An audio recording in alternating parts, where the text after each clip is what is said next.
This is Little Red Cap by the Brothers Grimm, known as Little Red Riding Hood. Once upon a time there was a sweet little maiden. Whoever laid eyes upon her couldn't help but love her, but it was her grandmother who could never give a child enough. One day she made her a present, a small red velvet cap, and since it was so becoming, the maiden always wanted to wear it. People only called her after this Little Red Cap. One day her mother said to her, "Come, Little Red Cap, take this piece of cake and bottle of wine and bring them to your grandmother. She's sick and weak, and this will strengthen her. Be nice and good and greet her from me. Go directly there and don't stray from the path, otherwise you'll fall and break the glass, and your grandmother will get nothing." Little Red Cap promised to obey her mother. Well, the grandmother lived out in the forest, half an hour from the village, and as soon as Little Red Cap entered the forest, she encountered the wolf. However, Little Red Cap didn't know what a wicked sort of animal he was, and she was not afraid of him. "Good day, Little Red Cap," he said. "Thank you kindly, Wolf." "Where are you going so early, Little Red Cap?" "To grandmother's." "What are you carrying under your apron?" "Cake and wine. My grandmother's sick and weak, and yesterday we baked this cake so it will help her get well." "Where does your grandmother live, Little Red Cap?" "About a quarter of an hour from here in the forest. Her house is under 3 big oak trees. You can tell it by the hazel bushes," said Little Red Cap.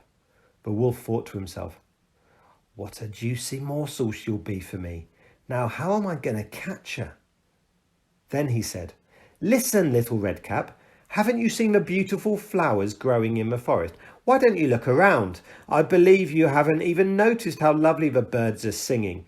You march along as if you're going straight to school in the village, yet it's so delightful out here in the woods." Little Red Cap looked around and saw that the sun had broken through the trees and that the woods were full of beautiful flowers. So she thought to herself, "If I bring grandmother a bunch of flowers, she'll certainly like that. It's still early and I'll arrive on time." So she plunged into the woods to look for flowers, and each time she plucked one, she thought she saw an even prettier flower and ran after it, going deeper and deeper into the forest. But the wolf went straight to the grandmother's house and knocked on the door. "Who's there?" "Little Red Cap, I brought you some cake and wine. Open up." "Just lift the latch," the grandmother called. "I'm too weak and I can't get up."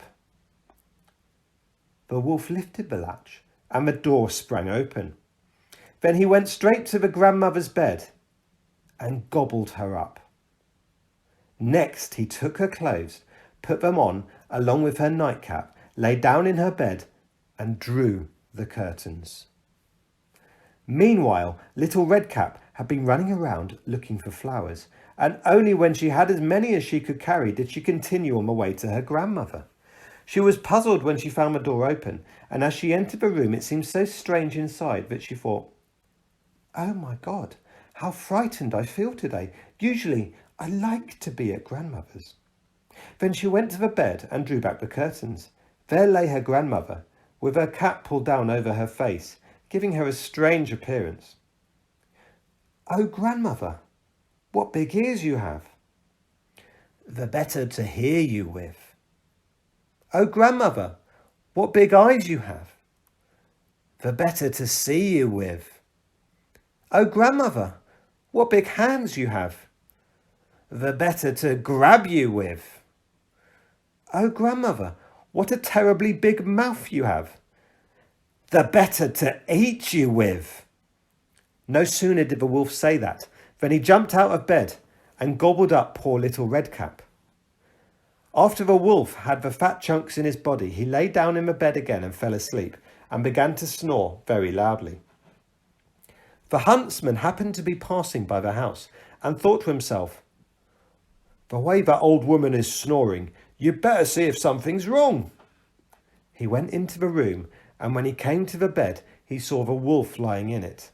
He had been searching for the wolf a long time, and he thought the beast had certainly eaten the grandmother.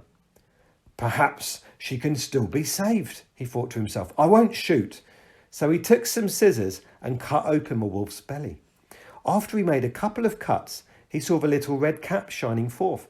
And after he made a few more cuts, the girl jumped out and exclaimed, "Oh, how frightened I was. It was so dark in the wolf's belly." Soon the grandmother emerged alive.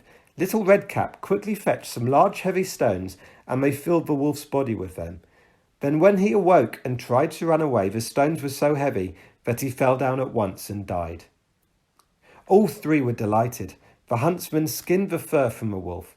The grandmother ate the cake and drank the wine that Little Red Cap had brought. And Little Red Cap thought to herself, "Never again will you stray from the path by yourself and go into the forest when your mother has forbidden it."